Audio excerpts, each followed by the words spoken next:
Olá, está indo ao ar mais um Cenários 2022 e hoje nós vamos falar sobre mundo. Já falamos sobre saúde, já falamos sobre energia, já falamos sobre macroeconomia. Hoje nós vamos falar sobre mundo e estou recebendo duas lendas: o homem que fala diretamente com o presidente da China a hora que ele quiser, Roberto Dumas, e o outro que resolveu sair do Rio Grande do Sul para se divertir em Miami, o William Castro. Tudo bem, meu povo? Tudo bem, prazer estar aqui. Estamos aqui curtindo Miami, curtindo sol, margaritas e coisas do gênero. Quanto tempo, Jair? Troquei o chimarrão aqui, né? Há 2 anos. 2 anos. Tudo pela Avenue? Sim, pela Avenue. Mas eu já, falando em economia internacional, eu já morei na Irlanda, já morei na Inglaterra, então acaba que ajuda a ter essa visão internacional também. Fechado. Então a primeira pergunta. Fed tem dado algumas declarações nas suas reuniões que ele aos poucos, né, ou até não aos poucos, provavelmente até mais rápido do que se esperava, vai sim tirar o incentivo e vai começar a subida de juros. Pergunta mais básica de todas: o quanto isso pode afetar o mundo e principalmente nós brasileiros para 22, 23 e daí para frente? Vamos lá, Dumas. Vamos botar a idade a tempo, William. Vamos lá, isso. Vamos lá. Veja, aí se você pegar e analisar o seguinte, depende de qual economia nós estamos falando. Por exemplo, a economia brasileira, ela não deu tração. Então, você tem muita economia no mundo aí que já está queimando pneu. Que a gente pensar, Estados Unidos, por exemplo, a Inglaterra acabou de subir taxa de juros agora, está numa queimação de pneu, está crescendo mais forte. Mas, no final das contas, o que quer dizer esse aumento de taxa de juros, esse início do tapering? Inclusive, o Jeremy Powell anunciou que vai aumentar o tapering, vai aumentar a retirada de estímulos, e isso já puxa a curva, a ponta longa da taxa de juros. E se você pegar nos DOT, nos pontos dos diretores do FONC, lá, você já vê que estão esperando 2 incrementos na taxa de juros para 2022 e, se eu não me engano, quer dizer, depende, 3 para 2023. O que quer dizer isso daí? Significa o seguinte, que agora os Estados Unidos estão ficando mais atrativos os government bonds para você investir lá. Então, aqueles países que estão com alguma fragilidade fiscal ou com alguma fragilidade externa, que não é o caso do Brasil, mas é o caso da Turquia e da Argentina, a grana acaba saindo e vai para lá e deixa na porta de saída uma depreciação cambial. Mas eventualmente a depreciação do real não aconteceu. Sim, não aconteceu porque isso já foi anunciado ad eterno. A gente já sabia, coisa dos 4 meses, já em março, que o Banco Central, apesar dele falar que era uma inflação temporária, pelo menos o tapering ele ia iniciar em outubro, novembro, como iniciou. Agora, o que saiu de novo é que ele já vai começar provavelmente a subir taxa de juros em 2022 e 2023. Prejudica? Ajudar não ajuda. Porque, veja, aquela abundância de liquidez que a gente tinha no ano passado, no começo desse ano, já está acabando. Então, se você surfou essa onda, muito que bem. Se você não surfou, a liquidez nos mercados mundiais está diminuindo porque nós estamos com algum problema. Sempre discuto falando, mas é uma inflação de oferta. Sim, o que eu vou fazer? Apesar de ser inflação de oferta, deixo o negócio embora e não sobe juro. Aí eu contamino a cadeia inteira. Então, os bancos centrais estão começando a retirar os estímulos e começou já um recrudescimento da política monetária. Resumindo, isso não ajuda países emergentes, dentre eles o Brasil, principalmente que o Brasil não está com uma atração positiva. A gente já vai começar 2022 meio letárgico aqui, né? Então, basicamente, o Fed tem esse impacto que, resumindo, aproveitou a liquidez, aproveitou. Não aproveitou, não vai ser no ano que vem que, eventualmente, os mercados emergentes vão se beneficiar dessa bonança que ocorreu durante 1 ano e meio aí, durante a pandemia. Fechou, William. Cara, eu achei muito boa a explicação do Dumas e é isso mesmo. Só vou olhar um pouco o copo, talvez o copo meio cheio, né? Tentar ser otimista é sempre mais difícil. Mas, assim, essa subida de juros, né, obviamente que ela tem muito a ver com a inflação, tem uma crítica muito grande aqui nos Estados Unidos sobre o Fed de estar behind the curve, né, ou seja, já deveria ter mexido nesses estímulos, já deveria ter feito o taper, já deveria, inclusive, subir juros em março e talvez não em junho, já ter mais aumentos de juros, inclusive. Em contrapartida, né, tudo isso advém de um cenário de crescimento, né, e isso eu acho positivo. É bem verdade que o Brasil adora não perder uma oportunidade de perder uma oportunidade, né? O Brasil sempre perde essas oportunidades. Então, assim, a gente teve Estados Unidos crescendo mais 5%, China crescendo mais de 8% esse ano. A gente está crescendo também, mas tem um carrego positivo de crescimento contratado para ano que vem, né? No caso dos Estados Unidos, se o próprio Fed acredita que o PIB possa crescer 4%, o mercado duvida um pouco, joga mais para baixo, 3, 3,5%, mas enfim, a gente está falando da maior economia do mundo, crescer 3, 3,5% é bastante coisa. China crescendo 5%, já num cenário de arrefecimento, também é algo bastante relevante. E enquanto isso, no Brasil, a gente tem visto as projeções de crescimento definhando, né? Quando eu falei de olhar o copo meio cheio, eu diria que assim, esse cenário de aumento de juros pelo Fed, ele reflete uma forte demanda que a gente tem visto aqui, e isso é bom, tá? Pelo menos tem um lado positivo, que assim, a gente está no mundo que cresce, né? O mundo saiu rápido, a recuperação se deu em V pós-pandemia, a gente se recuperou, a gente cresceu rápido em 2021 e tudo leva a crer que a gente vai continuar crescendo em 2022. E esse crescimento, com alguns gargalos ali na cadeia de suprimento, obviamente que geram essa pressão inflacionária, que o Dumas falou que é mais de oferta, mas que não tem que fazer, tem que subir juros, tem que fazer alguma coisa. E resolvem até um problema antigo, né? Vocês já estavam no mercado, acompanhavam que nem eu, né? Em 2010, 11, 12, ali a gente falava, todo mundo estava apavorado, assim, e o juro negativo, juro zero, o mundo não cresce, o mundo vai virar o Japão, né? Que não tem inflação, tem deflação, o juro é negativo e não incentiva a economia, e aí como é que faz? A gente não aprendeu isso na faculdade de economia, né? Você aprendeu só o seguinte, tem inflação, sobe juros e corrige, né? Mas se você tem deflação, como é que faz? Então, pelo menos, assim, olhando pelo copo meio cheio, a gente saiu daquele problema. Hoje o nosso problema voltou a ser um problema antigo que a gente já teve, que a gente já aprendeu a lidar, que é a inflação. Só uma pergunta, será que o Fed ele tá atrás da curva do tipo, a inflação surgiu depois que ele foi agir, ou ele propositadamente demorou a agir, que ele sabe que uma decisão dele muda a Tuvalu? Ele sabe que uma decisão dele muda Luxemburgo, muda Brasil, muda o mundo. E poderia fazer o efeito cascata contrário para ele. Então, será que não foi meio assim premeditado ou não? Essa demora da alta de juros, mesmo enxergando a inflação. Vou dar minha opinião aqui. Para mim é proposital, total. Assim, ele está de olho, e aí é também uma outra crítica para quem fala, não, foi proposital porque ele está olhando emprego e crescimento, que não deveria ser o mandado do Fed. Aí também é uma outra discussão, né? Mas assim, para mim realmente foi proposital. Não é que ele está atrás e acordou e resolveu, pois é, está tendo mais inflação, vou ter que correr atrás. Não, nada disso. Acho que ele deixou mesmo, deixa a inflação, deixa rolar, deixa gerar crescimento, deixa o desemprego cair para depois ele começar a se mexer. Fechou, Dumas? Veja, eu acho que essa demora no Banco Central de falar transitória, a gente já sabe, nós estudamos, política monetária é uma arte. Quando a inflação sobe, é hora de puxar a taxa de juros, mas acontece que o objetivo do Banco Central é evitar que a inflação ocorra. Não é, olha, isso todo mundo sabe, a inflação subiu, puxa a taxa de juros. Sim, mas o teu objetivo é não deixar que a inflação suba. Então, quando a inflação subia, o que o Fed falava? Eu vou esperar agora ter uma inflação e melhorar o nível de emprego. Gente, mas aí você não precisa ser presidente do Banco Central. Se eu já estou com inflação, o negócio está subindo e o salário está subindo, aí qualquer estudante de primeiro ano sabe, cara, sobe a taxa de juros, pelo amor de Deus. A inflação veio. Sim, mas esse é o teu objetivo, não deixar a inflação vir. Então a briga, a discussão que ficou nesse ano foi, é transitório ou não é transitório? Vai abrir as cadeias de suprimento ou não vai abrir as cadeias de suprimento? Então, quando a gente falava... Ou seja, já está mais do que concretizado que a economia está queimando pneu, está subindo.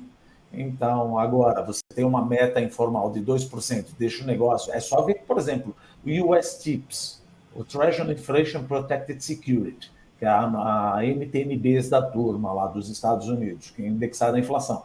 Ela está com yield negativo. Ou seja, o norte-americano está, quer dizer, o mundo está voando para TIPS. Você está com yield negativo, você vai ganhar o quê? Você vai ganhar 5,5 mais dólar, perde 1% no yield, ou seja, o PU sobe, o yield cai, e o mercado já está assustado. Então, eu acho que, é verdade, óbvio que olhou o emprego, mas é aquela coisa, para que eu sirvo? Você serve, o teu mandato é olhar o nível de inflação. Ah, mas o emprego também. Sim, mas não dá para olhar as duas coisas. Isso é uma bobagem. Isso é para agradar democratas. Você olha a inflação e acabou. Mesmo olhando a inflação, já é complicado. Claro, o objetivo do Banco Central é tentar minimizar a volatilidade. Agora, não, eu olho o nível de emprego e inflação, o que é isso? Daqui a pouco eu vou olhar câmbio também, daqui a pouco eu vou olhar balanço de pagamentos, daqui a pouco eu vou olhar atividade industrial. Não, a função do Banco Central é uma só, não pode ficar misturando as coisas. Se é câmbio, se é inflação, é inflação. E aí fica aquela discussão de economista falando, olha, mas ele também tem que olhar isso daqui. Enfim, mas é uma coisa, um debate bom que, de fato, que nem só para deixar claro aqui, acho, né, que o professor William falou, nós vamos crescer, só deixar claro, ele está nos Estados Unidos. Né? Então, ele falou, nós vamos crescer. Brasil, não é São Paulo, né? Ele falou, nós vamos crescer. Eu falei, mas peraí, quem nós? Nós, Estados Unidos. Eu acho que foi isso, né, professor, que você falou. Não, foi isso aí, gente, foi isso aí. Foi, nós vamos crescer. Isso é um ponto positivo. Eu falei, não, peraí, mas ele está nos Estados Unidos. Depois a gente fala um pouco do Brasil, gente. Ô Dumas e William, deixa eu fazer uma pergunta para vocês. Emprego americano, muita gente falava que ele demorou a pegar no tranco porque tinha muito estímulo. Ah, eu recebia $50 para fazer uma entrevista no McDonald's. Ah, eu, para poder não sei o quê, só por ter me inscrito, eu recebia $50 e um lanche. Então, muito se falava sobre isso. Aí nós olhando para os dados, você vê, o mês de agosto corrente, é que eu estou colando o número aqui ao lado para fazer a pergunta. Foram criados 235 mil empregos. O mês corrente de setembro, 194. Aí veio o papo, acabou o verão, agora vai. Aí chega o número de outubro, absurdamente surpreendente, 531 mil. Absurdamente surpreendente não, se esperava um número alto e veio esse número. Aí agora, quando a gente olha para números de novembro, que poderia, tipo, agora embalou, né? Acabou o cheque, acabou tudo, vamos trabalhar, senão vai faltar comida. 210 mil. O que acontece com os Estados Unidos? Cadê esse povo que não quer trabalhar, meu Deus? Cara, tem vários efeitos. Isso que tu falou foi verdade, tá? Aqui caminhando em alguns lugares, tu vê exatamente isso, assim, até em lojas de departamento, o cara dando bônus de $500 por contratação. Então, assim, se tu fechasse e eu gostaria de te contratar, eu te dou $500 aqui na mão já, assim, sabe? Quase como luvas, né, de jogador, mas para contratar o cara pro caixa, né? Assim, tipo, um negócio meio bizarro. Além disso que tu falou, né, do McDonald's, de dar isso, dar aquilo, isso realmente tem acontecido, tu tem visto, especialmente nesses jobs, assim, que são mais, que a gente fala ground level, assim, né, mais básicos, mais de entrada, né. Você tem diversos fatores, né? Tem muita gente que tem receio ainda de Covid. Se você tem alguém na família que gera uma renda que eventualmente sustente a casa, você tem uma outra pessoa que eventualmente opta por não trabalhar, seja porque vai ficar cuidando da criança ou cuidando de um idoso ou alguma coisa do gênero. Esse é um caso. Existem algumas pessoas dentro desse caso. Você tem um outro fator que, assim, os americanos eles ficaram ricos, né? Foram ficando ricos. Os baby boomers trabalharam bastante, a geração anterior trabalhou bastante, construiu a América, bem dizer, né? Trabalhou 20, 30 anos, 40 anos na Ford, fez poupança, comprou casa, investiu em ações. E o filho desse cara, eventualmente, ou às vezes o filho do filho, enfim, ele começa a vida já relativamente garantido, assim, porque o pai ajuda a dar o down payment da casa, tem o carro que é commodity aqui, então o cara já começa a vida relativamente resolvido, então a necessidade dele de trabalhar diminui. É muito doido, mas isso acontece também. E você tem um outro fator, né, parece bizarro falar, mas assim, querendo ou não, influencia especialmente numa oferta de mão de obra dos mais jovens. Muita gente simplesmente investiu em cripto, cara. O movimento de cripto aqui foi muito forte, cripto, ou mesmo de investir em mercado de capitais mesmo, através de uma Robinhood, e as ações subiram. Então, se o cara faz 2, 3 mil dólares eventualmente no mercado, através de uma cripto, ou sei lá, através do quê, ele fica pensando, pô, eu vou trabalhar no McDonald's, né, perder meu tempo inteiro para ganhar esses mesmos 2 mil, 3 mil dólares? Não. Então, assim, tudo isso influencia. E, assim, do lado eu diria mais da oferta, assim, né, porque a demanda a gente sabe que está tendo. Mas, para fechar, assim, a minha resposta, naquele dado ali de novembro, você ainda teve um pouco do impacto também da Delta, né? Em outubro, muita gente realmente parou de receber um auxílio extra do seguro-desemprego em setembro, né? Acabou em setembro, então muita gente em outubro realmente voltou a trabalhar. Ponto. E aí deu aquele número alto. Mas mesmo em outubro, você já estava tendo um impacto de Delta, né? E a Delta impacta essencialmente, a variante Delta, essencialmente setores que empregam bastante. Bar, restaurante, hotel. Então, todos esses caras puxaram um pouco o freio aí de contratação, vinham contratando bastante. Veio a Delta, puxou um pouco o freio, né, para depois, eventualmente, voltar a contratar. Mas se você olhar, assim, apesar dos pesares, né, a economia americana está gerando emprego e tudo aponta para que vá chegar a um nível de pleno emprego que estava pré-pandemia ali no primeiro trimestre de 2022. Então, ou seja, a gente basicamente 2 anos depois os Estados Unidos voltaria ao patamar de pleno emprego. William não, perdão, Dumas. Olha, eu praticamente não tenho nada a acrescentar, eu concordo exatamente, que essa a minha análise, ou seja, os baby boomers cansaram, enriqueceram, estão se aposentando, aqueles que trabalhavam, a mãe e o pai, etc., resolveu ficar em casa, e também concordo, até saiu algum estudo um tempo atrás, falando justamente a pergunta que você fez, Alexandre, que era, será que esses incentivos estão fazendo com que as pessoas, não sei se foi bem isso daí, estão fazendo com que as pessoas fiquem em casa e não vão trabalhar com os incentivos até o final do verão, né? Mostrou que não era bem isso. Por exemplo, estados que estavam pagando mais, o aumento de emprego foi maior do que os estados que estavam pagando menos. Então, não sei se foi isso. Eu sou muito mais do lado do professor William quando ele fala que não. Na realidade, é os baby boomers, é a variante Delta, é o pessoal querendo se aposentar, é o nível de especialização, que ele bem falou. Veja, esse quantitative, se você botar uma curva, você vai ver que o quantitative easing, sempre quando o Banco Central emite moeda para Dedel, o price earnings explode. Então você pode dizer, não, isso é o capitalismo. Não, mas mais ou menos, porque a maior parte dessa grana que vai, o que o cara faz? Ele se alavanca, paga 0 peanuts, bola 2, bota num Alibaba, num Nasdaq da vida, ganha 40%, fez o negócio. Então, você está ajudando mais rico isso daí. Tudo bem, eu entendi. Mas grande parte dessa grana foi para quê? Foram para as bolsas. Foram para as bolsas. Mas isso é assunto para outra parte, né? Mas eu concordo que o professor Lino falou assim. Eu não acho que o benefício de Biden, ou etc., fez com que não houvesse emprego, não houvesse oferta, porque demanda, que ele falou, eu sempre uso o termo, estão queimando o pneu. E essa é a notícia positiva, eu sempre falo. Quando ele fala nós, é porque ele está nos Estados Unidos, né? Depois a gente volta para o Brasil. Agora um pouquinho de geopolítica. Vamos sair foco somente nos Estados Unidos, olhar para o mundo. Tá tranquilo, né? Tá tranquilo a geopolítica, Ucrânia, Taiwan, tá tudo bem. Nós, até uns 20 dias, até o mês de novembro, nós tínhamos uma pressão muito forte no petróleo. Ameaça da OPEP de não aumentar a produção de petróleo, Biden do outro lado louco, que isso estava gerando inflação nos Estados Unidos. E corre a lenda, né? Corre a lenda não, isso foi confirmado, que ele ligou pro Putin e falou, e aí? E aí, qual é? O que você vai fazer com combustível? Estamos vendo, vamos dar um gás para a Europa, tá precisando de gás e etc.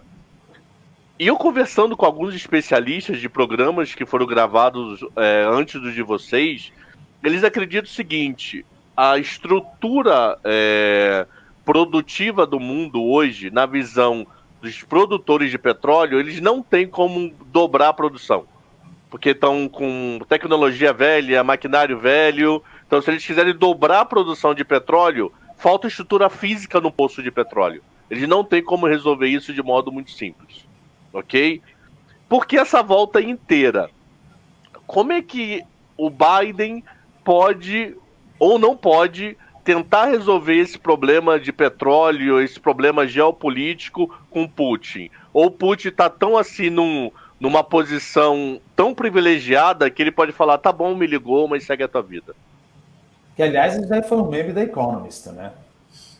Eu não vi. Que o Biden falou, eu queria que você me ajudasse, aí o Putin abraçar ele e falou, tá bom, estou sabendo. Saiu em algum lugar, não sei se foi na Economist. Bom, não sei se essa pergunta foi para mim, mas veja, pode ser, depois eu vou dessa. O cenário está muito quente em termos geopolíticos. Se você vai falar do petróleo, é verdade, veja. Se você falar para 2008, quando você teve a guerra russo-Geórgia, etc., e depois em 2014 você invadiu a Crimeia, Putin já tinha deixado claro que ele colocou, mas nós temos o Partnership for Peace, que foi que depois que acabou o Pacto de Varsóvia, Bill Clinton inventou essa coisa de Partnership for Peace para trazer cada vez mais nações para a OTAN. Quer dizer, o Pacto de Varsóvia não tem, mas vem cada vez mais para a OTAN. Quando o Putin invadiu a Crimeia, praticamente ele deixou claro, olha, daqui vocês não passam, daqui vocês não se metem. Bielorrússia e Ucrânia, você não se meta, que aqui o negócio é comigo. E aí, Biden já começou, de Trump, etc., a trazer a Ucrânia. E aí você já estacionou mais de 150 mil militares na fronteira com a Ucrânia, e aí você vem pedir realmente, você me chama para eu entrar na OTAN, começa a se abanar para eu entrar na OTAN, e depois pede para eu a produção de petróleo, e ainda fala mal do Nord Stream, junto com o Reino Unido. Não, veja, você não pode falar mal do gasoduto que não vai pela Ucrânia, que é o Nord Stream, que justamente graças a esse gasoduto, quer dizer, o Nord Stream 1 e agora o Nord Stream 2, que vai aquecer os europeus. Então, você tem um problema, não estou nem falando técnico, estou falando geopolítico aí. Ou seja, a vontade do Putin de querer amenizar as coisas e aumentar o bombeamento de gás natural, e aumentar a produção de petróleo, geopoliticamente não faz o menor sentido. Não faz o menor sentido que isso aconteça. E agora, justamente, saiu, acho que isso foi ontem, a China está apoiando a decisão da Rússia em relação à Ucrânia. Então, o mundo nunca esteve tão perigoso pós... Não acho que vai ter uma bobagem numa guerra. Mas é que nem sabe, Alexandre, o negócio, nós estudamos. Uma guerra nunca acontece do tipo, olha, estou declarando guerra a você, estou declarando guerra contra o país. É sempre um tiro mal dado, é sempre um avião abatido na hora errada, é sempre um vessel ou um barco de pescador que é afundado. Isso é o caso de Taiwan, ou seja, não vai ter guerra, ninguém vai chegar lá e declarar uma guerra, mas é o miscalculation. Quando você dá um miscalculation, um negócio escala, é aí que vem a guerra. Pega a Primeira Guerra Mundial, que foi o assassinato do Primo Ferdinando, etc. Tal. Então, eu tenho mais receio dessa parte do petróleo, é muito mais a ver com geopolítica, do que você pode falar. Também, claro, tem a sua parte econômica. Por quê? No final das contas, a pandemia foi o quê? Foi um choque de demanda e oferta. Todo mundo em casa, demanda reprimida bombou direto. A minha oferta continua normal. Eu não consigo atender essa demanda reprimida por tantas coisas. E outra, né? O Brasil não, o mundo entrou, muitos países, inclusive a China, entrou na pegada das mudanças climáticas. Olha, então vamos fechar várias mineradoras, 25, sei lá quantas, 15 ou 25 mineradoras de carvão na China. Sim, mas aí todo mundo é ESG quando não precisa de energia. Quando precisa de energia, o que o Xi Jinping fez? Abre essas mineradoras de carvão e vamos embora. Vamos embora porque o fertilizante está explodindo. E a mesma coisa, todo mundo falou, olha, vamos virar climate change, vamos fazer eólica, não vamos fazer nuclear, mas na hora que você precisa de petróleo, ou seja, você quer substituir, mas você não está pronto para substituir. E a demanda, como diz a molecada, bombou, né? Que nem eu, molecada, também. Vamos lá, William. O Dumas tocou num ponto que é super interessante, que eu acho que eu vou ganhar alguns haters aí se eu falar isso, mas é a realidade... Isso é normal. A realidade é que, assim, toda essa discussão, esse tema, essa moda da Greta e ESG foi a melhor coisa para o petróleo. Foi a melhor coisa. Petróleo para energia nuclear. que é limpa, mas também pode dar alguns problemas, né? Não é à toa que a gente vê o preço do urânio aí explodindo, né? Tem muita gente, muito investidor que vem aqui para a Evno exatamente querendo investir nas empresas de urânio, que são internacionais. A maior dela está lá no Cazaquistão, uma empresa estatal, um negócio muito doido. Mas por quê? Foi isso que o Dumas falou, assim, somos ESG, não vamos poluir mais. A própria British Petroleum, né, trocou o nome para BP, diz que até 2030 não vai mais tocar em petróleo.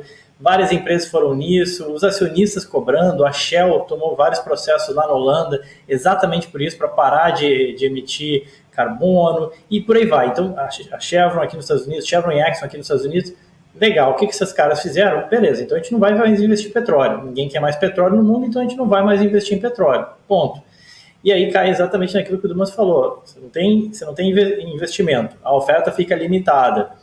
Quando você vem um choque de voltar a ter uma demanda muito forte, o preço reflete isso, né? Então, o que a gente tem visto é essa pressão de preço e, obviamente, que gera todas as questões geopolíticas, porque petróleo é essencialmente geopolítico, você tem árabe, russo e todo mundo no meio, né? Junto a isso, a Venezuela colapsando, não consegue mais produzir tanto petróleo também. Então, assim, você gerou uma pressão de demanda por petróleo, porque o mundo, ele ainda, querendo ou não, goste ou não, a Greta ou quem quer que seja, o mundo ainda é movido por petróleo, carvão ainda é relevante para vários locais do mundo, e aí a gente acaba tendo essa pressão no petróleo. Por outro lado, assim, quando o petróleo sobe muito, você começa a incentivar o uso de energias renováveis. Foi assim que surgiu as energias renováveis, né? Porque o petróleo começou a ficar muito caro. Peraí, vamos estudar alguma outra coisa: energia do sol, energia do vento, energia da água, e assim vai. Então, assim, eu acho que o petróleo ele acaba ficando ali nesse range que é super confortável para Arábia Saudita e Rússia, ou seja, não vai baixar muito mais de 60, porque você está tendo demanda, mas também se subir acima de $100 o petróleo, você começa a incentivar outras produções, outros tipos de geração de energia, então também é perigoso deixar subir muito o petróleo. Sob o ponto de vista geopolítico, cara, eu sempre lembro, eu estive na Rússia e estive na Ucrânia, também visitei lá, e, cara, a rixa é muito maior do que Brasil e Argentina, para a gente ter uma ideia, né?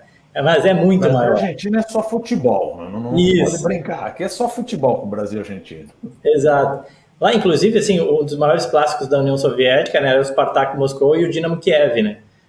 Dava quebra-pau, assim, né? Quebrava tudo, assim, realmente. Assim, era o cara de Kiev, né, e Moscou, né? Então, assim, isso já existe, não é de agora, de muito tempo. A Rússia controla a Bielorrússia através de um ditador lá na Bielorrússia, né? Então, para eles é muito confortável, só que não conseguiu controlar a Ucrânia, né? Não conseguiu colocar um ditador aliado ao Putin para controlar a Ucrânia. Mas, querendo ou não, controla, né? Porque a Europa fica meio na mão, a Europa não consegue ajudar muito a Ucrânia, que fica pedindo ajuda da Europa, mas acaba sempre ficando, a realidade é que fica na mão da Rússia. Tanto é que a Ucrânia tem, assim, em termos de crescimento, moeda, até se assemelha ao Brasil, porque tem dificuldade de crescimento, tem uma moeda muito fraca, tem uma economia que acaba sempre ficando na dependência de Rússia e não pode brigar muito, né? Então, acho que a Rússia vai continuar jogando o tabuleiro dela, e até por isso, e a percepção que eu tive quando estava na Rússia, apesar da gente falar muito do Putin, como assim um déspota tá lá, mata o seu opositor? Na Rússia, cara, a percepção que eu tive é que muitas pessoas gostam e acham que, sim, esse país só funciona com um cara forte no comando, né? Caiu a União Soviética, a gente teve Boris Yeltsin, um beberrão, não deu certo, o Gorbachev não deu certo. Quando veio Putin, o negócio deu certo. O país ganhou identidade, o país voltou a crescer e tudo mais. Então ele é um cara bem aceito, por incrível que pareça, na Rússia, apesar, obviamente, de ter seus opositores. Agora uma pergunta olhando pela Europa. Eu que não entendo nada de gás, eu que não entendo nada do assunto, eu sei que tem um continente inteiro que depende de um país para sair do inverno vivo. Eu que não entendo nada, o mundo sabe que sem gás da Rússia, sei lá quantos % dos europeus morrem. Se eu que estou aqui a 5, 10 mil quilômetros sei disso, por que eles lá não tentam uma alternativa? Vai ser sempre essa eterna dependência da Rússia, ou isso interessa para alguns governos europeus devido a comércio exterior ou algo parecido? Vamos lá, William. Eu acho que existe sim essa interdependência, com certeza, né? Porque obviamente a Rússia também transaciona com o resto do mundo. né? Você vai em Moscou, é uma das cidades que mais tem bilionários do mundo, então lá se vende muita Louis Vuitton, lá se vende muitos produtos de alto luxo francês, lá se vende Ferrari italiana, lá se vende, enfim, então você tem diversos produtos de consumo europeu que são vendidos para os russos. Então existe sim essa relação comercial. Os países vieram sim buscando uma diversificação de matriz energética, né? Mas ainda assim não conseguem não ser dependentes, né? O que eu estou querendo dizer? Assim, pega lá a Holanda, mesmo na Inglaterra, no Mar do Norte, na Dinamarca, você tem muita energia eólica, a Alemanha investiu muito em energias renováveis e tudo mais, mas você ainda não conseguiu ser totalmente independente, né? Então você ainda fica nessa dependência de gás russo, que é uma coisa antiga, que já veio melhorando, mas ainda existe, né? A própria França tem muita energia nuclear, que foi uma forma que eles acharam de gerar sua energia. Então, assim, pensa que a Europa inteira cabe dentro do Brasil, né? Então, as coisas são muito pequenas, é muito perto um do outro, né? E a economia é muito menos dinâmica do que a economia americana. Então, essas coisas levam tempo, né? Ainda que tenha havido avanços ao longo de anos, você ainda tem uma dependência muito grande, querendo ou não, de Rússia. Não sei se eu respondi também, mas... Respondeu, não, sim, fechou. Já estão começando a evoluir, mas não o suficiente para falar, Rússia, vamos conversar com outros níveis de conversa numa mesa. Mas tu vê que a Inglaterra, por exemplo, já é um caso à parte. Pô, eles sempre foram os ingleses lá, eu morei lá, e realmente os caras não são muito Europa, né? Tem uma outra cabeça, e buscaram ter sua independência, vem buscando ter sua independência e não ser tão dependente de Rússia, né? Fechou. Dumas? Eu concordo principalmente no aspecto de que você mudar a matriz energética, ela leva tempo. E outra, você leva tempo e no momento que você tem uma pandemia, falou, agora não dá tempo de você ficar tentando mudar a matriz energética com toda essa demanda que eu tenho de energia. Paciência, que nem eu falo. Quando você está tudo bem, todo mundo é SG. Quando eu preciso de ar-condicionado ou de um termostato, alguma coisa, eu falo, olha, deixa a bomba, o gás natural, deixa a pegada de carbono, depois a gente discute em algum World Economic Forum, o que seja. Mas veja o que está acontecendo no caso da China. Quer dizer, fechou as mineradoras, como eu falei, e mandou abrir tudo de novo. Só com o pau. Nessa hora, o que nós vamos fazer? Eu ouvi uma história, não sei, desculpa te interromper, Dumas. Imagina. Mas até para te perguntar, não sei se você ouviu isso também, tem os Jogos Olímpicos de Beijing agora em fevereiro, né? E aí, basicamente, o que o chinês fez, assim, bom, assim, Beijing fica cinza, né? Não, Beijing não pode ficar cinza, a gente não pode ser cinza para o mundo, né? Então, desliga tudo, para tudo, né, para despoluir um pouco, para a gente conseguir fazer os Jogos Olímpicos sem parecer ser tão poluente, um país poluído, aí depois liga tudo de volta, né? Não sei se eu ouvi isso. Não, aí o complemento dele, Dumas, então quer dizer que a China pode ser SG temporária? Aquele papo que ela estava vindo de SG desde o meio do ano. Não, tinha um foco, acabou esse foco, vamos botar carvão a todo vapor? Olha, só porque o William falou isso daqui. Eu não ouvi isso daí, William. Eu vivi isso. Que legal. Nas Olimpíadas, quer dizer, não é legal, mas enfim. Não é legal. Eu morei na China há 4 anos. Então, eu morava em Xangai. Mas a gente ia para Beijing, porque tinha reunião. Então, vou pensar que 4 anos na China, eu acho que fui umas 30 vezes para Beijing. É perto, 2 horas e tal. Eu nunca vi a Lua em Beijing. Então, o negócio é muito poluído. Eu só vi a Lua uma vez, quando foi nos Jogos Olímpicos de 2008. Quando aconteceu exatamente isso que você está falando que vai acontecer. Falei, agora, finalmente, eu estou vendo Beijing limpo.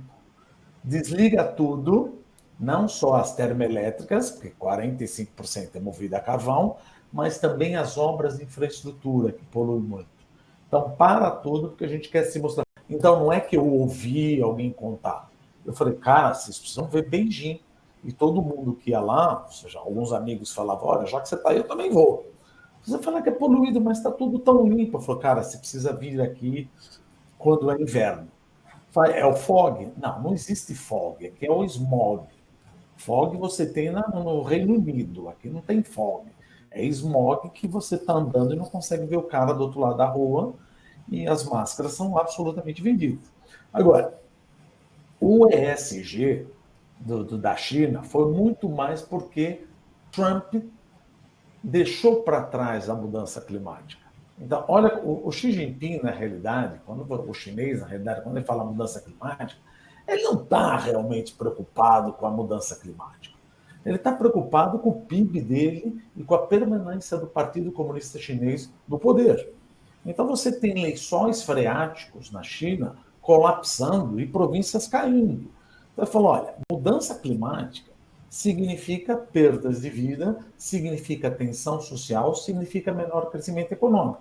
E, dado que os Estados Unidos estão falando, na época de Trump, não me interessa mudanças climáticas, olha o frio que está tendo, você está falando que vai vir calor, lembra aquelas coisas que o Trump falava? Xi Jinping falou, bom, se você não se importa de mudanças climáticas, eu me importo. Pegou, abraçou o aspecto de mudanças climáticas. Quando o Trump falava, não me importa a internacionalização, o multilateralismo comercial. Xi Jinping falou, eu me importo. Então, toda a bola que Trump deixava no chão, Xi Jinping e a Rússia pegava. E uma dessas foi o climate change, foram mudanças climáticas. Nessa pegada, o que o Xi Jinping fez? Bom, já que você não se importa, eu me importo, vou fechar várias mineradoras de carvão que tem por aí, só que agora, com esse choque de demanda, você precisa desesperadamente de carvão, justamente, olha como bate no Brasil, justamente para fazer herbicida e fertilizante. Por isso que o fertilizante explodiu de preço, fosfatado e nitrogenado, explodiu de preço, porque você não tem carvão e a gente importa de quem? Olha a ironia do destino. Quem são os maiores exportadores e, para nós, os maiores importadores?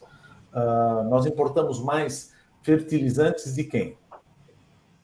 Da China, da Rússia e da Bielorrússia e do Canadá. Pô, mas as três, justamente as três, onde o Brasil não tem um bom relacionamento com a China, apesar de, você pode dizer que tem, não sei o que lá, mas, enfim, rolou algumas rusgas. Bielorrússia está sofrendo sanção dos Estados Unidos. Rússia, se invadir a Ucrânia, vai sofrer sanção dos Estados Unidos. Então, olha como fica a agricultura do Brasil. Então, eu estou com medo danado que o preço do fertilizante, como está subindo, a gente fala com muito agricultor, ele fala, cara, eu estou desesperado, porque a produtividade, apesar da gente saber que está chovendo, vai dar muito certo, mas eu estou querendo fazer a mesma coisa com menos fertilizante. Não tem fertilizante. Não tem fertilizante. Aí o William pode até me ajudar, com o furacão Aida que pegou lá, arrastou todas as barcaças de amônia. Ou seja, você não tem fertilizante no mundo. E aí o preço do alimento tende a subir cada vez mais. Já fui para outro lado, viu? Não, relaxa. Eu estou traveling. William. Não, é excelente aula, assim, mas eu assim, lembro que quando eu analisei há muito tempo atrás a fosfértil, né, eu aprendi que fertilizantes você usa nitrogênio, fósforo e potássio. E potássio é escasso no mundo, né? Por isso que a gente importa da Rússia, do Canadá e da Bielorrússia, por exemplo, que é onde tem potássio no mundo. Já começa daí. Então, e para te fazer as misturas, você precisa dos três. Então, potássio a gente não tem. Nitrogênio, a Vale até consegue, e Petro até consegue, mas é atrelado a preço de petróleo também, né? Então, só o fósforo ali que a gente consegue se resolver tem uma menor dependência, mas é isso que você falou, assim. Então, assim, nitrogênio atrelado a petróleo e o potássio, porque você tem reserva escassa no mundo, realmente a agricultura acaba tendo essa dificuldade, né? De preço de fertilizante explode, como é que você vai usar? Não consegue, né? Fechou. Isso além também, viu, Alexandre? O fato de que a China está consumindo mais alimento. Porque a China está mudando o modelo de crescimento econômico para deixar de ser investment oriented para ficar consumption oriented. Então, o salário do chinês está subindo, além da produtividade da mão de obra. E a urbanização do chinês, porque quando você nasce na zona rural, você é como se fosse uma casta. Agora, quem está na zona rural, desde a época de Mao Zedong, você não tem aqueles benefícios de assistência social, assistência médica. Então, como o Xi Jinping quer mudar o modelo econômico chinês, para ao invés de ser investment oriented, para ser mais voltado para consumo, ele está aumentando o salário do chinês, além da produtividade, e está aumentando a urbanização, que é o Hukou. Isso significa o quê? Chinês com mais poder aquisitivo. Chinês com mais poder aquisitivo consome o quê? Agronegócio. Por isso que a gente explode de vender soja, milho, a Argentina trigo, e aí some-se também que você teve o problema da febre suína. Eles tiveram que dizimar 350 milhões de cabeças de porcos em 2019 e 2020. Estão recuperando, mas estavam desesperados atrás de proteína animal. E a proteína animal, que era do porco, obviamente o Partido Comunista Chinês acabou descobrindo que essa febre suína veio por porcaria, sujeira. Por quê? Porque porco comia lavagem. Então o Partido Comunista Chinês soltou um decreto, alguma coisa, que proibia, ou melhor, pedia, né, de certa maneira, pedia que os produtores de porcos fizessem a produção de uma forma mais rebuscada, que não comesse mais lavagem. Ora, comesse ração. Ração vai o quê? Soja, milho e trigo. Por isso que se a gente falar do agronegócio, eu estou muito bullish com o agronegócio no Brasil, tanto em termos de proteína animal, quanto em termos do agronegócio como um todo. E a falta de fertilizante, isso me leva a crer que a inflação de alimentos, que infelizmente afeta todo mundo, óbvio, né? Mas afeta o mais pobre, vai continuar. Então, a taxa de juros vai ter um belo trabalho aí para tentar controlar. Então, por exemplo, esse ano Natal, a gente vai falar, como é que vai estar o preço da carne? Cara, dia 31 de janeiro é feriado nacional na China. Então, eles vão e deixaram, caiu o embargo semana passada, caiu o embargo ontem, se eu não me engano, da China por causa da carne brasileira, por causa da vaca louca. Foi um caso atípico. Caiu o embargo porque o chinês não é bobo. O chinês sabe que, primeiro, é um caso atípico, segundo, está chegando o Ano Novo Chinês, 31 de janeiro. Eles não têm proteína animal suficiente para atender todo mundo, apesar de comprar um pouco dos Estados Unidos. Compra do Brasil. Quer dizer, olha o preço da carne para onde a gente achava que ia cair.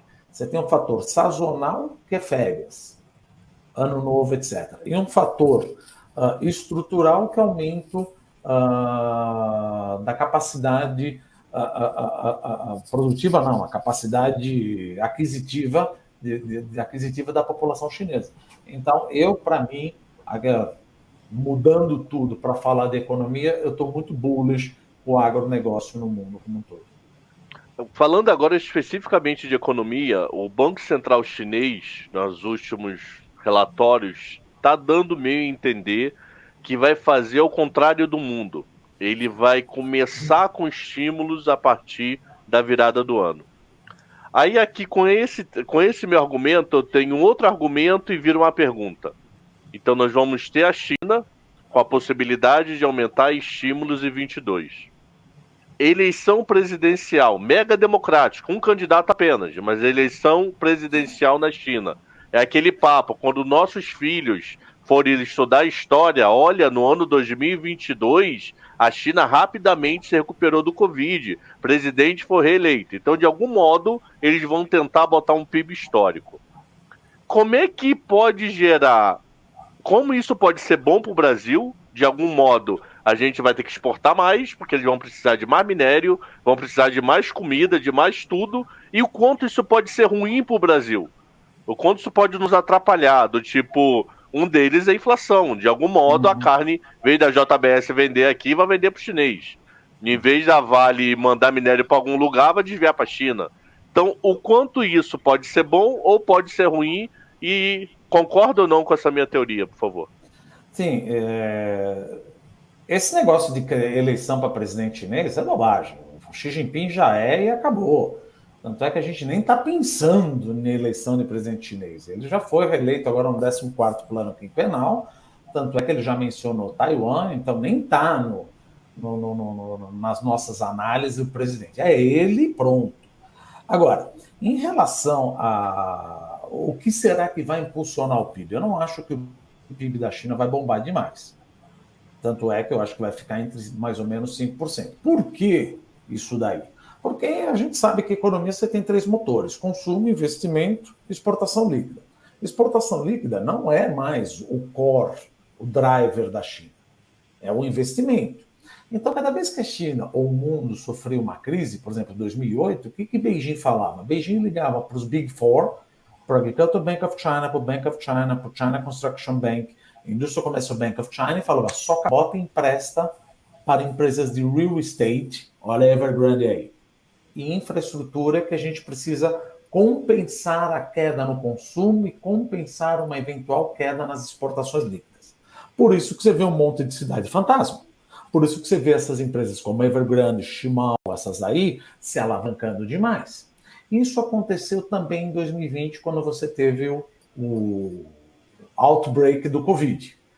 E o governo chinês falou, olha, vamos bombar de fazer real estate. Só que, ao mesmo tempo que o governo chinês estimulou o real estate, em outubro de 2020, Xi Jinping, o Partido Comunista Chinês, estabeleceu os Three Red Lines. O que é o Three Red Lines?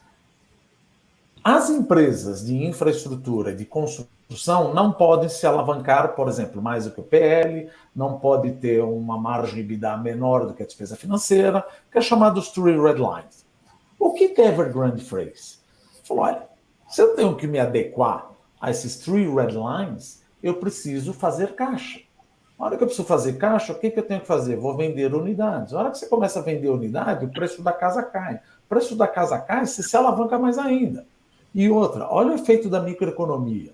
Na hora que o preço da casa cai, o que o chinês fala? Cara, eu não vou comprar agora porque o preço da casa está caindo. Bumba, Evergrande dá o calote. Agora fica a pergunta, eu não acho que a despeito desses benefícios, desses estímulos monetários, o Partido Comunista Chinês vai querer incentivar o real estate de novo.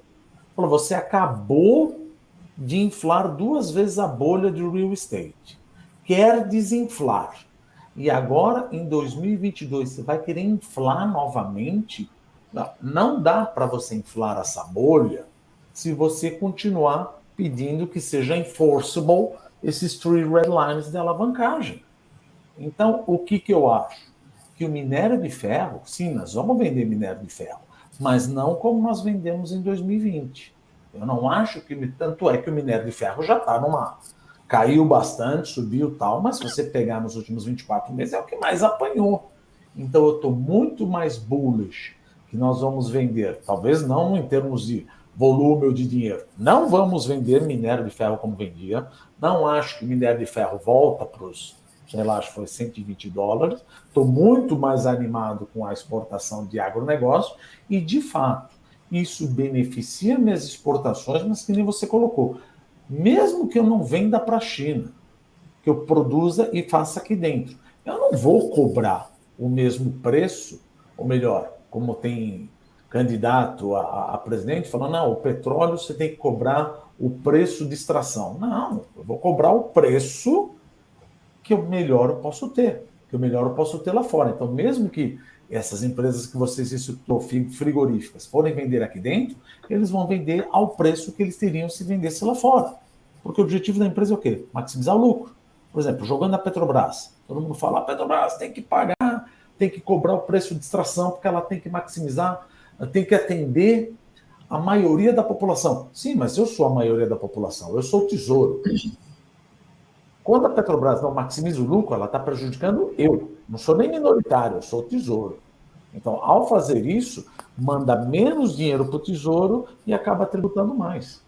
Então, não é função, já estou desviando da tua pergunta, não é função da empresa estatal fazer uma política social. A política social é do governo, não é da empresa estatal. Porque senão eu fui chamado a tirar o chapéu. E aí fica aquela coisa, a Petrobras é do povo. Sim, ela é minha. Então, eu queria que ela maximizasse o meu lucro. Já mudei um pouco do assunto, já vim para o Brasil. Desculpa. Não, só ia adicionar aqui que eu acho que a China ela controla muito bem esses indicadores econômicos, é aquilo que o Dumas comentou. Assim, o cara tem uma eleição, entre aspas, agora nesse ano, tem que entregar bons números e a China vai fazer isso, né? A China saiu muito rápido da Covid, acelerou muito rápido a produção, gerou aquela falta de commodity, o preço explode, exportou essa inflação para o mundo inteiro. E se você pegar um gráfico, tem um gráfico que é super interessante, que eu não tenho aqui à mão, mas que mostra exatamente isso, né? Dá incentivo monetário, o PIB volta a crescer, a atividade industrial volta a crescer e tudo mais, aí retira, contrai. E, cara, é cíclico. Então, eu acho que a gente só está entrando num ciclo aí de realmente China estimular um pouco o seu crescimento. Acho que isso sim tende a ser benéfico para o Brasil, né, no sentido de realmente a gente vai ser um exportador, a gente vai ter pelo menos nessa parcela do PIB, isso tende a ajudar, mas é bem verdade que na geopolítica o nosso atual presidente, né, não quis se alinhar muito ao chinês, pelo contrário, né, quis se separar um pouco, isso atrapalha. E você tem um outro lado também, que é o lance da inflação, sim, que acaba sendo exportada para o mundo inteiro.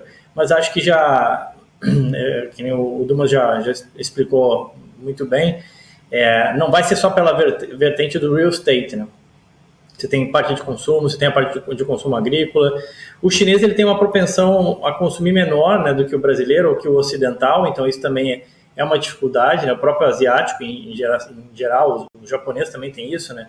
Você joga juro para baixo, não necessariamente o japonês vai consumir mais, vai ter 10, 20, 30 pares de tênis, né? Que nem aqui nos Estados Unidos o cara vai e compra mais um par de tênis, um para cada, sei lá, tipo de roupa que o cara usa. Não é muito o perfil do chinês, né? Então, assim, é um outro tipo de consumo, mas acho que, de novo, assim, a China é extremamente cíclica e ela controla, ela está realmente ali controlando muito bem, com a rédea muito na mão. Agora eu vou soltar um pouco e deixar um pouco crescer mesmo.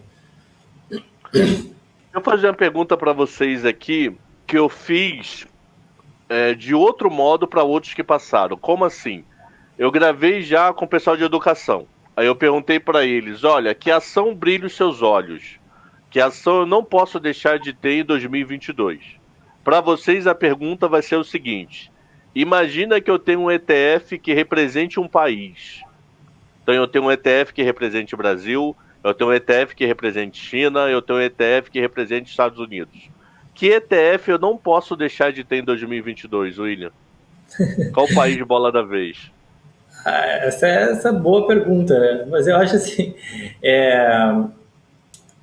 vai ser bem polêmico. Deixa eu te ajudar aqui. Esse ETF eu posso ter, é só equity? Eu posso ter um Não, ETF país. Se você tivesse que olhar para um país, falar qual é o país de bola da vez de 2022, entendeu?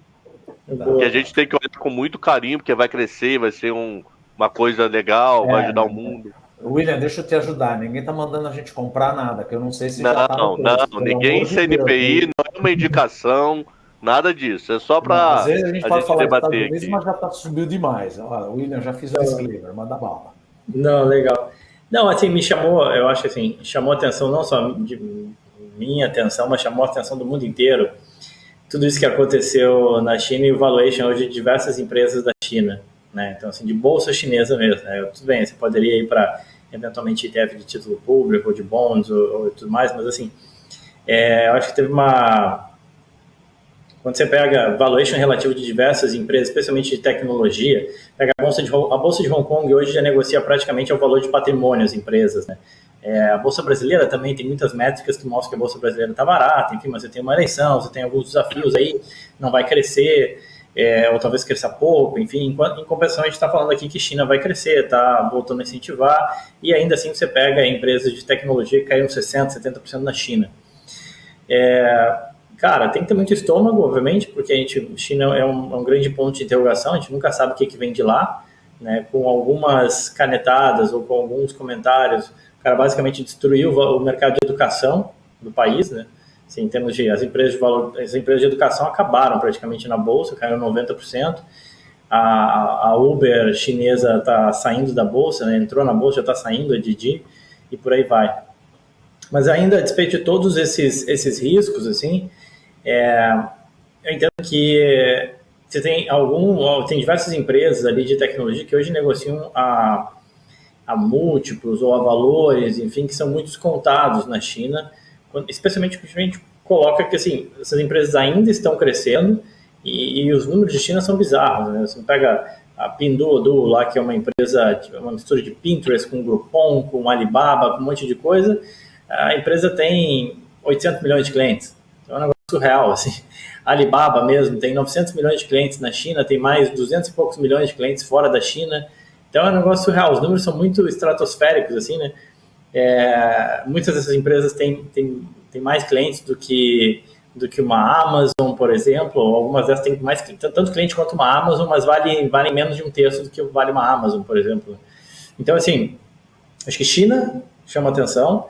E apesar dos pesares, né, eu falo que a economia americana, o capitalismo é que ela, goste ou não, né, o que acaba gerando o capitalismo é aquela ideia do winner takes all, né? E os Estados Unidos acabam sempre sendo o hub de atração de investidores globais, porque tem diversos tipos de empresa. tecnologia, agricultura, biotech, cybersecurity, por aí vai. Então, sempre tem alternativa nos Estados Unidos de investimento internacional, assim, para você alocar alguma coisa em alguns segmentos específicos de Estados Unidos. Pega o setor de telefonia, esse ano, por exemplo, nem foi bem. A gente está falando que estão batendo máximas no S&P, mas as 3 empresas principais de telefonias caíram nesse ano. O setor de biotech arrefeceu depois da forte alta de 2020, né? Então 2021 não foi um ano tão bom para as empresas de biotech. Então nos Estados Unidos, acho que pontualmente, setorialmente, você consegue achar também, você sempre consegue achar boas coisas para investir. E me chama a atenção realmente muito tudo isso que aconteceu em relação à China, e se a China volta a crescer com esses estímulos, sem talvez o governo meter tanto o dedo, né, no dia a dia da economia, que se justificou até por uma questão de eleição, né, a tal da eleição, né, uma resposta do Xi Jinping à população, dizer que não está controlando, que educação não é um negócio, por exemplo, ou privacidade na informação, no acesso à informação das pessoas, então ter mais cuidado com as empresas de tecnologia. Então, é uma resposta a algumas partes da sociedade chinesa que também requerem isso, né? Saber, não, peraí, a gente está na mão dessa empresa? Não, o governo está olhando acima disso e está, entre aspas, protegendo, né? Fechou. Dumas? Primeiro, eu concordo totalmente com os Estados Unidos. Questão de ver se nós vamos para Grow Valley, ou seja, se as FANGs, Facebook, Amazon, Netflix, Google, etc., já estão no preço ou não, aí a gente não sabe. Agora, a China eu só colocaria algum ponto aí. Precisa tomar cuidado quando a gente fala China, se nós estamos falando de Shanghai, Shenzhen ou Hong Kong. A bolsa de Xangai e Shenzhen é completamente manipulada. Você está cheio de insider information. Então, não, eu quero uma bolsa livre e tal, a gente pode pensar Hong Kong. Claro, as empresas que são listadas em Xangai geralmente são listadas em Hong Kong. Então, por exemplo, nós estamos falando agora das empresas de educação. Existe um porquê do Xi Jinping ter investido nas empresas de tutorial, que eles falam. Por quê? Porque a China, quer não, ela está envelhecendo. Então, desde Deng Xiaoping, você tinha a política do filho único. Não é que você vai ter o segundo filho, você mata, não. Você não vai ter os benefícios, etc. Aí, em 2016, permitiram você ter o segundo filho. No ano passado, permitiram você ter o terceiro filho, acho que foi esse ano. Só que o casal chinês não está querendo fazer o segundo filho porque está muito caro para eles criar o segundo filho, principalmente com essas tutorial. Então, o que o governo chinês falou? Bom, então vamos tirar que essas empresas não podem ter lucro, tem que ter lucro zero, e aí todo mundo começa, eventualmente, a planejar o segundo ou terceiro filho, porque para criar essa turma vai ser mais barato. Só que acontece, se você não tiver lucro, quem vai querer trabalhar? Então você vai ter provavelmente um shadow education. Então precisa tomar cuidado que o governo pode intervir. Agora, eu concordo com a Alibaba, ela apanhou demais. Mas por que eles fizeram essa intervenção? Primeiro que o Jack Ma queria ser um rockstar e falou mal do governo chinês. Botaram ele no cantinho do pensamento por 3 semanas, do tipo, olha o que você falou, nós vamos aparecer com você por 3 semanas e não apareça por algum tempo. E outra, nós estamos vivendo agora o começo de uma nova Guerra Fria. O que é isso? O chinês, o Partido Comunista Chinês, pelo menos é o que a gente consegue avaliar, ele acha que ter muito capital e muita cabeça, muito cérebro em internet consumer, que nem Alibaba, ByteDance, que tem o TikTok, Tencent, Baidu, Didi, ele acha que é desnecessário. Ele prefere que o capital vá muito mais para a inteligência artificial, principalmente na ZTE na Huawei. Veja como o governo não fez a intervenção na ZTE na Huawei. Aí você fala, mas qual é a pegada? Não estou entendendo. Ele acha que é um desperdício de capital ir para essas empresas. Não é questão se a gente concorda ou não concorda. Mas eu vi uma frase que eu achei interessante. Imagina Eisenhower, no meio do projeto Manhattan, colocar as melhores cabeças dos Estados Unidos e do mundo e a maior parte do capital na Kellogg's. Você fala, não, porra, nós vamos ter que botar no projeto Manhattan.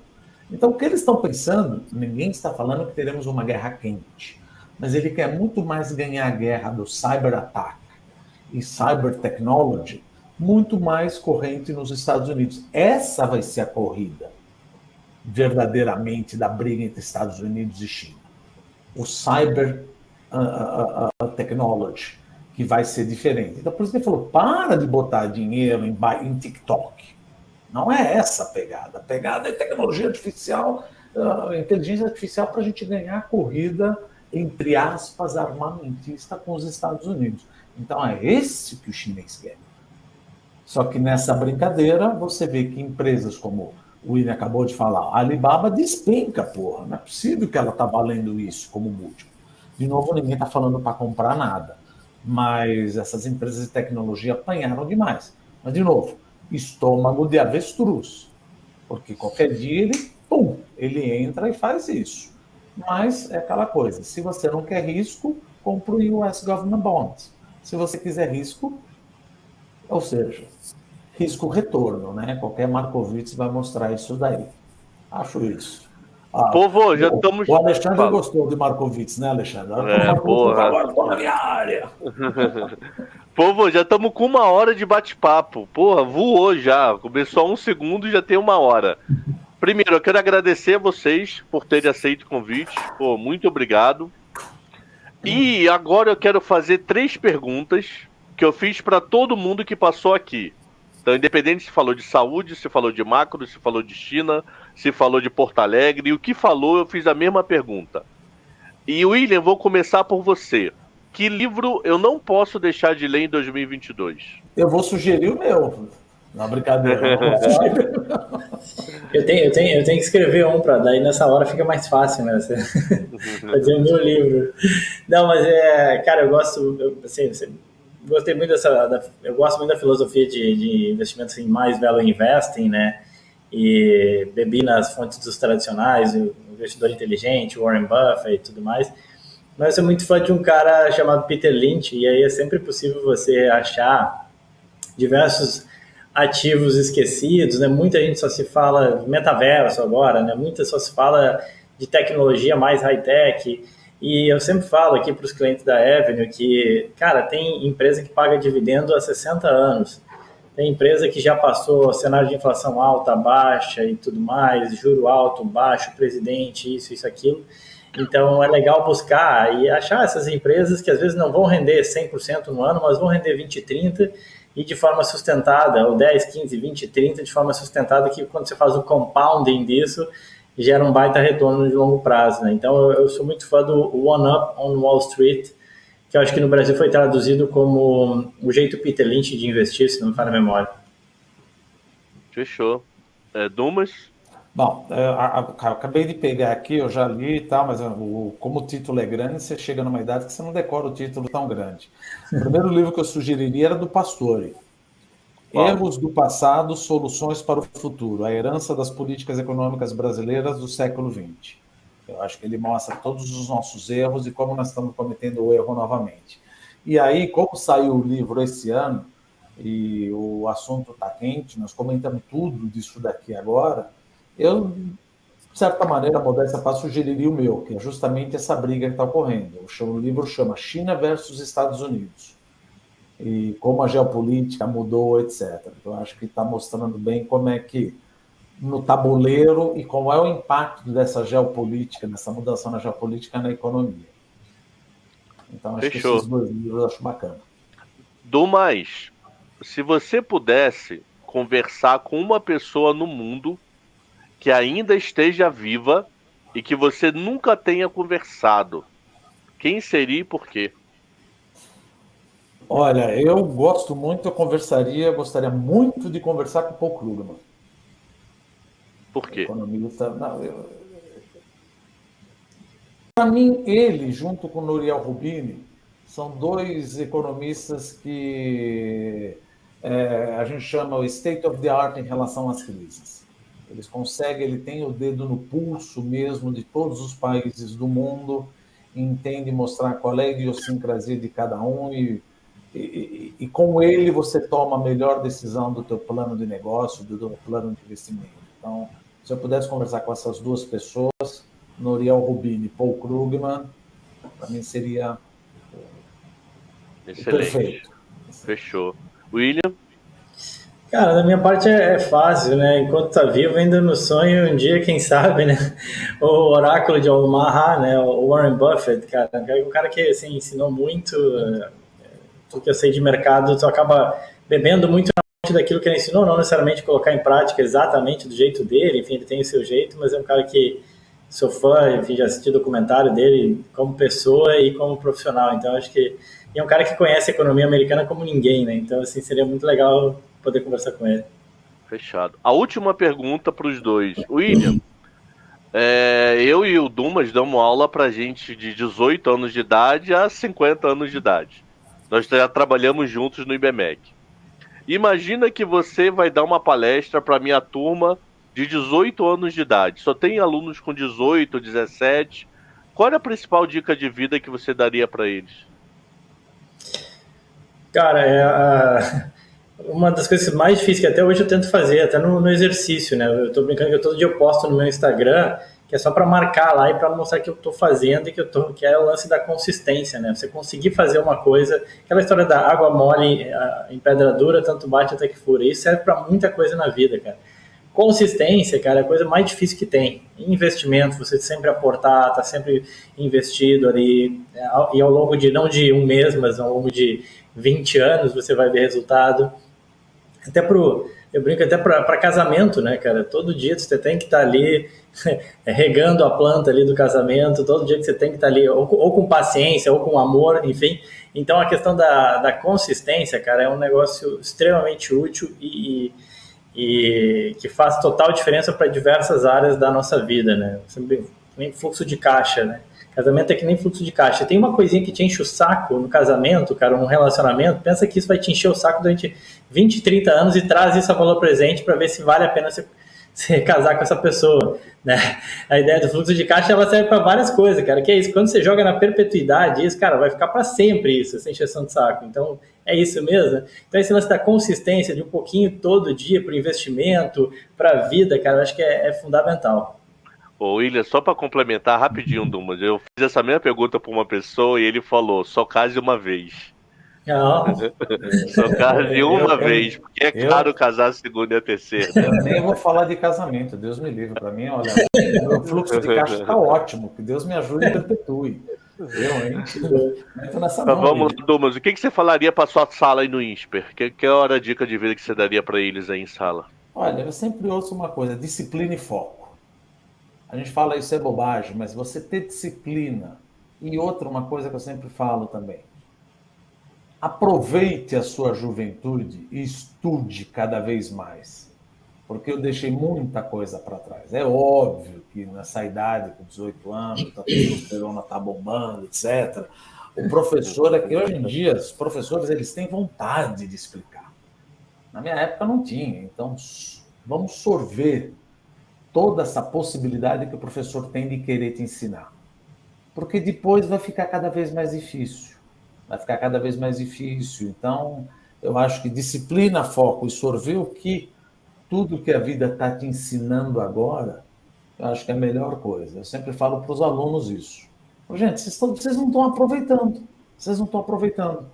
E vocês vão fazer uma pergunta no meio do trabalho, você vai ser mandado embora se você fizer uma pergunta estúpida assim.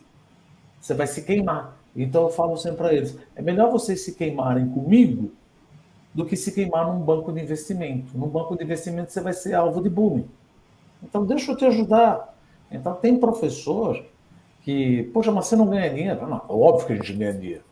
Mas para dar aula para MBA, para faculdade, assim, de primeira linha, o cara tem que gostar. O cara tem que gostar. E essas faculdades aí, você não tem só acadêmico, você tem cara de mercado. Que nem... Olha, nós somos de mercado, então é bacana você passar isso. Tipo, mas professora, você estudou? Sim, e vivi. Trabalhei nessa crise. Estava na crise do México, estava na crise do Brasil. Então aconteceu isso, então não bobei. Aí o cara vai, pega, olha a disciplina, olha o foco. Começa a olhar o celular e fala, gente, não dá. Então não é fácil o professor competir com o WhatsApp, viu? Então, eu sempre falo, ou eu ou o WhatsApp fora. Para você ser tão velho, eu entrei no mercado em 93, eu peguei a crise do México. Foi a única vez que eu vi o Banco Central fazer 36 leilões de câmbio num só dia. 7,5 bi ele num só dia, 36 leilões de câmbio. Depois veio a banda... Março de 94. Depois foi a banda diagonal exógena. Aí já foi em 99. Aí antes no caminho teve Ásia e Rússia, né? Teve. Então, Bom, a gente não sabia que leilão de câmbio tava rolando. Se era o 10º, ou se já tava no oitavo ainda, ou se era o 19º já, entendeu? E eu lembro disso daí, sabe por quê? Porque a banda era 083, olha como a gente lembra, era 086 com 090, só que a Selic, ela não permitia toda essa desvalorização. Se eu não me engano, foi o Pércio Arida que colocou uma banda de 086 com 090, só que a Selic, de acordo com a paridade de juros, não dava essa depreciação até 0,65. Algo próximo de 0,65, 0,68. Era o mercado futuro mais renda fixa que existia. Você sabia a Petax quase do final do mês, mano. E só tinha então, três dígitos, não tinha o quarto dígito do câmbio. Isso. Era 3, aí depois o Banco Central que passou a botar 4. Daqui a pouco faz 5, só pra você ficar gritando que nem doido. Lá fora você já acha 6, né? Aí fora você já acha 6, então eu não duvido. Dupla, poxa, muito obrigado, de verdade. Agora sim acabamos o papo, 1h10. Eu acho que foi a maior live de todas. A anterior tinha sido 1h03. E eu te digo que tem mais 1 hora de papo aqui. Sem, putz, ainda tinha dúvida para falar de Europa, dívida americana, mas senão ia virar festa rave. Essa live aqui não ia acabar nunca. Então, Dupla, muito, muito obrigado. E até uma próxima aí, se Deus quiser. Agradeço demais a oportunidade. Um forte abraço, gente. Valeu, obrigado, gente. Esse foi o Cenários 2022 que nós conversamos com Roberto Dumas e William Castro sobre o mercado internacional. Espero que vocês tenham gostado. Até um próximo Cenários.